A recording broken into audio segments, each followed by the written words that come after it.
চলি না রে বাবা। আল্লাহর কোরআন পড়লাম সত্য, নবীর কথা সত্য, কোনো মিথ্যা নাই। ও আল্লাহর বান্দারা, এক জাররা পরিমাণ গুনাহ নিয়ে কবরে গেলে শাস্তি হবে কবরে দুই পার্শ্বের মাটির চাপ, জাহান্নামের আগুন সহ্য করতে পারবা না রে বাবা। এক সেকেন্ডের আযাব সহ্য করা যাবে না।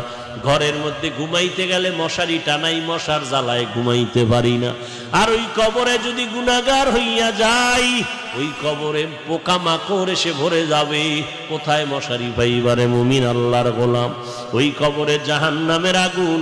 এখন গরমে ফ্যান চালাই, গরম লাগে, এরপরে ঘুমাই, এসি চালাই।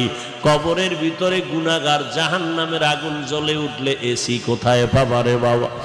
আর আল্লাহ কেন দিবেন? আল্লাহ ওয়াদা করেছেন, মুসলমান মুমিন যখন আল্লাহর গোলামি বাদ দিয়া বান্দার গোলাম হবে, নফসের গোলাম হবে, তখন বিপদ আসতেই থাকবে, ফিরাবার কেউ থাকবে না।